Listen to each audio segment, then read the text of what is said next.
Hi everyone, and here are two people close to me doing something I hate. I would never do that. I'm 35, I've been married for 8 years to my wife, Kate. We met in college and I thought we had a pretty solid relationship. We didn't have a perfect relationship, and who does, but we loved each other, laughed a lot, and had some good times. We also had a pretty close-knit group of friends from college. One of them was Matt, a childhood friend who I reconnected with later in life. He's always been a great guy, albeit a bit of a recluse, loves his guitars and works as a luthier. We'd go on trips together, hang out, and I never thought twice about his relationship with Kate. They'd always been friendly, even though I'd be lying if I said there weren't a few awkward moments in the past. Sometimes Kate would act a little weird around him, but I chalked it up to her being slightly jealous of how much time Matt and I spent together. Lately though, something's felt off with Kate. It started small. She'd be on her phone more often than usual, suddenly busy when I came home early from work, or she'd get defensive about random things. It wasn't just the little stuff either. Her tone started changing toward me. You know, that sarcastic, dismissive attitude. What do you want now? Or, I don't have time for this right now, can you just not? It was subtle at first, but it started eating at me. And then there was the whole Matt thing. I noticed they were talking more, like a lot more.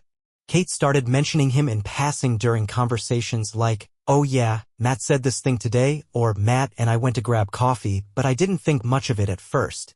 I mean, it was just Matt, right? He's been part of our life for ages. But then, I don't know. It felt like things were changing. I didn't want to jump to conclusions, but I had this nagging feeling that something was wrong. So things were getting stranger by the week. Kate was becoming more distant and I was getting more frustrated. I tried talking to her about it, but it always turned into a "you're being paranoid" situation. "I'm just tired, that's all," she'd say, or "you're imagining things." Everything's fine. But I wasn't imagining things. There was a tension in the air, something was off, and I couldn't shake it. One night, I was out late for work, finishing up a big project. I got home a little after 9 p.m., thinking I'd find Kate watching TV or reading. Instead, I walked in to find her phone on the kitchen counter buzzing away with notifications. She never leaves her phone just lying around, especially not with notifications popping up. I looked at the screen, 2 new messages, both from Matt. The first one said, "Can't wait to see you tomorrow, I'll bring this stuff over to your place." The second one was just a heart emoji. My stomach sank. Now, I know it's not exactly proof of anything, but seeing those messages hit me like a punch to the gut. Kate never sends me heart emojis, not unless it's a rare, random, "I love you" text after a long day. But here she was, exchanging them with Matt. I'm not saying it was a smoking gun, but the fact that I had no idea what they were talking about and that she hadn't mentioned anything to me about Matt coming over, it didn't sit right. I decided not to say anything that night, but I couldn't stop thinking about it. The more I thought about it, the angrier I got. And the more I thought about it, the clearer it became something was happening. Kate and Matt had been spending more time together than they let on. I had a gut feeling this wasn't just a friendship. I was torn between confronting her right away and waiting until I had more concrete proof. But the waiting was driving me crazy. That whole night, I barely slept. Just staring at the ceiling, replaying all the little signs I'd missed, all the weird interactions. It was like I was finally seeing things I'd ignored or been too trusting to question. I knew I had to figure out what was really going on. I decided I couldn't just sit around anymore. If there was something going on, I needed to know. I hated feeling like this, like a detective snooping around in my own home, but I couldn't help it. The suspicion was eating away at me. The next day, I took a sick day off work. I told Kate I was feeling under the weather, nothing too serious, just a bad cold. She didn't question it. Of course, she didn't. But deep down, I think I knew she didn't even care much about my health. It's weird, right? When you're married to someone, you should be able to trust them with everything. And yet, I felt like I couldn't even trust her to be honest with me anymore. I was going to take the plunge. I figured the best way to catch her in a lie was to do a little digging. If she was really out there meeting Matt like I thought, there had to be something that would give it away. So I went into her closet. Now, I know I shouldn't have done it. It felt like an invasion of privacy, but honestly, at that point, I felt like I had no choice. If I wanted the truth, I had to dig. And that's when I found it. Underneath some old sweaters, tucked into the back of her closet, was a pair of heels I'd never seen before.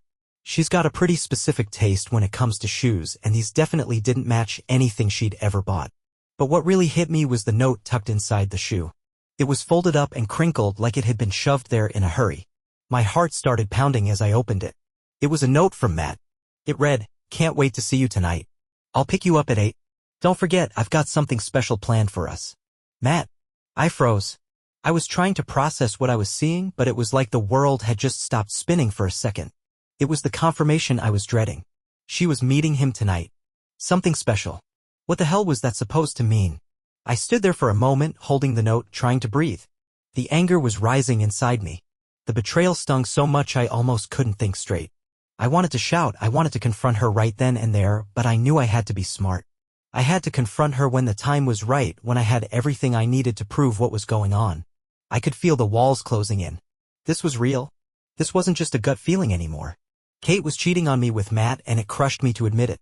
I won't lie, I had never felt so angry and betrayed in my life. But the thing about anger is it's messy. It's not always rational. And I was having a hard time thinking clearly in that moment. It felt like a part of me was screaming at me to confront Kate right then and there, but another part of me knew that wouldn't help. I needed to be calm to control the situation. If I confronted her too early, it might just be a messy fight. I had to make sure I wasn't being played. But man, the waiting was brutal. The whole day felt like it was dragging on. I kept replaying that note in my head, imagining her laughing with Matt, talking about how sneaky they had to be, how they had to keep this whole thing secret. The more I thought about it, the angrier I got. By the time Kate came home, it was after 7. She didn't expect me to be there since I'd called in sick. She dropped her bag by the door, and when she saw me, she acted totally normal, like nothing was wrong. "Oh hey, I didn't expect you to be home. You feeling okay?" I just stared at her, not saying anything for a moment. She gave me that same fake, wide-eyed smile she'd been using a lot lately, and it made my stomach turn. "Sit down," I finally said, trying to keep my voice steady, but I could feel the heat rising in my chest. She looked confused but sat down on the couch. I was standing in front of her, and I felt like I was looking at a stranger. Everything I thought I knew about her was slipping away. "Kate," I said, trying to keep my voice low, "where were you planning on going tonight?" She blinked, clearly thrown off by the question. I don't know. Just out with some friends." "Why? Really?" I pressed, folding the note from Matt in my hand. "I found something today." "A note? From Matt? You know, the one you've been spending so much time with lately." Her face went pale, and I saw the shift in her eyes, like she was caught. She opened her mouth to say something, but I wasn't giving her the chance to lie her way out of this. "Don't lie, Kate," I said, my voice shaking with the weight of it all. "I know what's going on. I've known for a while now. You and Matt. You're together, aren't you?" She didn't even try to deny it. Instead, she looked away, the guilt on her face clear as day. "It's not what you think," she said, her voice cold now. "It's just complicated." "Complicated?" I repeated, barely able to get the words out. "Complicated? You're cheating on me, Kate. You're cheating on me with Matt. Don't give me that nonsense." She shifted uncomfortably, trying to avoid eye contact. "It wasn't supposed to happen this way, okay? It just did. I'm sorry, but I didn't know how to tell you." "Tell me?" I said, a bitter laugh escaping my lips. "How do you tell someone that you've been lying to them for months? That you've been sneaking around with their best friend behind their back? You don't just tell them, Kate. You just don't." She stood up almost defensively. "I never meant to hurt you. But you've been so distant lately, and Matt he understands me, you know." "Don't," I snapped, finally losing it. "Don't sit here and blame me for your own bullshit. You could have come to me, talked to me. But no, instead you went behind my back, lied to my face. And Matt. You really think I wouldn't notice how much time you've been spending with him? How often you're texting him? How everything in our relationship feels like it's been slipping through my fingers?" She was silent, and I could see the tears in her eyes, but I wasn't going to soften. "Not this time. I don't even know who you are anymore," I said, my voice breaking. "I don't know you, Kate. Not like this." She shook her head, the tears falling freely now. "Please, don't say that. I still love you, I do. It just happened." "Yeah," I muttered bitterly. "Just like that, huh? You wake up one day and poof, you're in love with someone else. You fall into bed with him and then expect me to understand." I didn't want to scream. I didn't want to lose control, but it was all I could do to hold it together. The hurt was so raw, it felt like my chest was being ripped open. Kate stood there, her face a mixture of guilt and defensiveness. She wiped at her eyes, but the tears didn't stop. It's like she was playing the victim when she was the one who had done this to us. She started to speak again, but I couldn't hear it. I'd heard enough lies. I wasn't going to let her twist the truth anymore. "Okay, let me get this straight," I said, taking a step closer, my fists clenching at my sides. "You're telling me that all this time you've been emotionally disconnected from me, ignoring me, and it's because you've been busy falling for Matt, right? You didn't think to tell me any of this? You couldn't even come clean before you were practically planning your secret life with him. She didn't answer immediately, and for a second I thought maybe she was about to admit to everything. But instead, she opened her mouth and said, "It's just that he listens to me, you know? He's always been there when I needed someone to talk to. You've been so wrapped up in work, I didn't think you'd notice." I couldn't believe it. That's the excuse she was going to use? I was busy with work? I worked to provide for us, to make sure we had a stable life. And now she was blaming that. That was the least of my problems right now. "Kate," I said, trying to stay calm but failing, "you don't get it. I've been here. I've been present. I've tried to make time for us, for this relationship. You think I don't see how much you've pulled away? I felt it. You think I didn't notice how Matt started showing up out of nowhere all the time, how you two started texting like it was a damn secret club? I saw all of it." Her expression faltered, but she immediately doubled down, shaking her head. "You're making this worse than it is, okay? It's not like we're in love or anything. We're just close. I never wanted to hurt you. Not in love," I repeated, my voice dripping with sarcasm. "Really? Then why was he coming over to our place late at night? Why did I find a pair of heels in your closet with a note talking about a special plan you two had?" Her eyes went wide, and for a second I swear I saw panic flicker in her expression. I wasn't thinking straight, okay? It was stupid. But it wasn't like that, I swear." I took a deep breath, trying to steady myself. "Kate, stop lying. You don't even realize how much you're lying right now. Every single thing you say makes it worse. First it was, we're just friends, now it's not like that, and the whole time you're telling me you're not really doing anything wrong. But what is this, then, Kate? What would you call this?"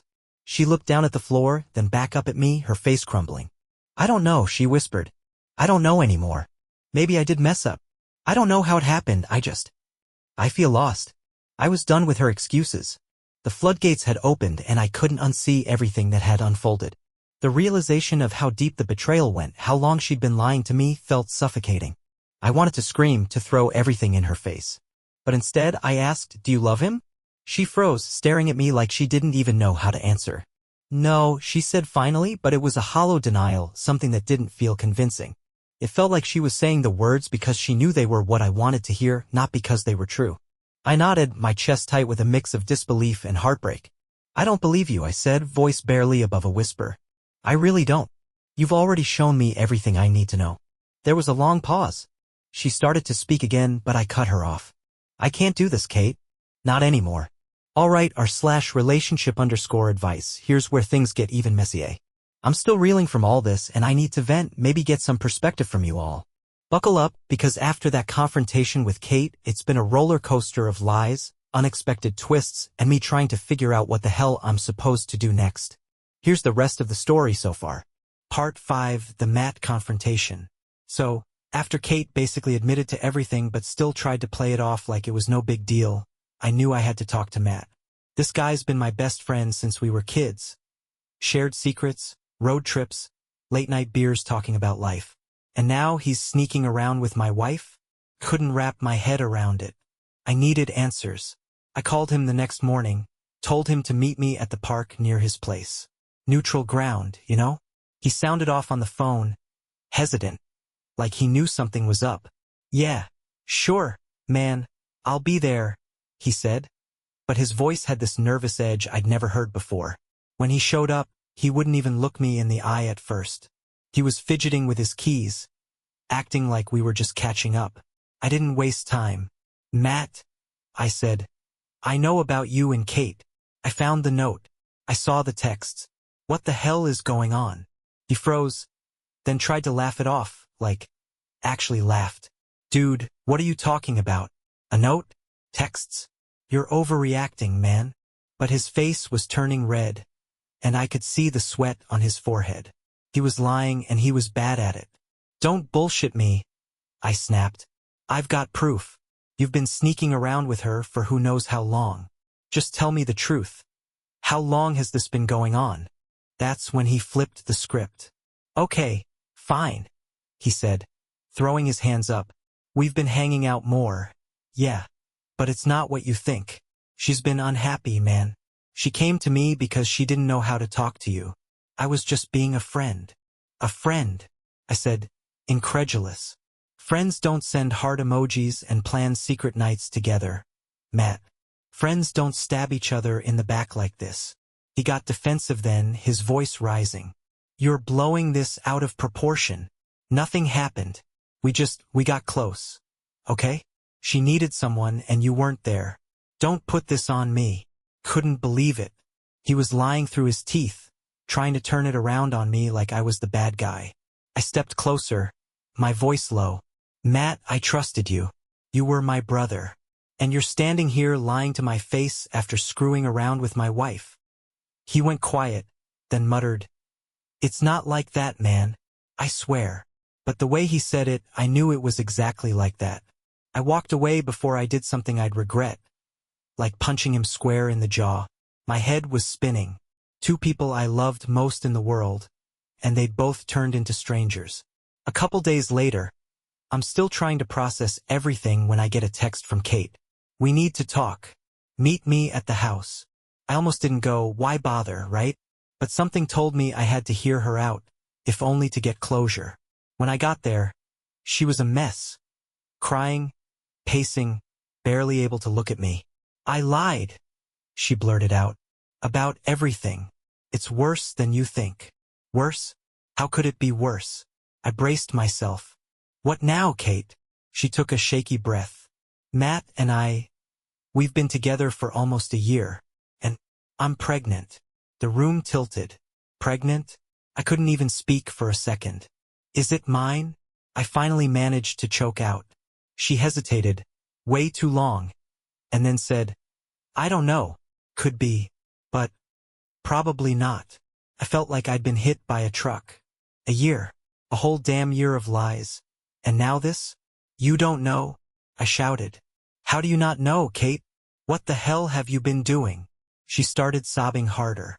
"I didn't mean for this to happen. It spiraled out of control. Matt and I got close, and then one thing led to another, and I didn't know how to stop it. I was scared to tell you. I was beyond furious." "Scared? You've been living a double life, Kate. You've been screwing my best friend, and now you're pregnant. And you didn't think to tell me any of this until I caught you." She tried to reach for me, but I pulled away. "I'm done," I said. "I can't even look at you right now." The next few weeks were a blur. I moved out, crashed at a buddy's place, and just fell apart. The anger came first, hot, blinding rage at both of them. I'd pace around, replaying every moment, every lie, every time I should have seen it. Then the sadness hit, this deep, hollow ache. 8 years with Kate, a lifetime with Matt, all gone. I'd wake up in the middle of the night, heart racing, wondering how I didn't know my own life was a lie. I kept asking myself, was I not enough? Did I miss something huge? I trusted them completely, and they'd taken that trust and torched it. The betrayal wasn't just the affair. It was the lying, the gaslighting, the way they made me feel crazy for suspecting anything. I started doubting everything about myself. Then Matt had the nerve to call me, leaving a voicemail. "Man, I'm sorry. I didn't mean for it to go this far. Let's talk." I deleted it. He didn't get to apologize and make it okay. Neither did Kate. She texted me too, begging me to come back, saying she'd end it with Matt, that we could fix this. Fix it? With a kid that might not even be mine? I couldn't even respond. After a lot of sleepless nights, I made up my mind. I'm filing for divorce. There's no coming back from this.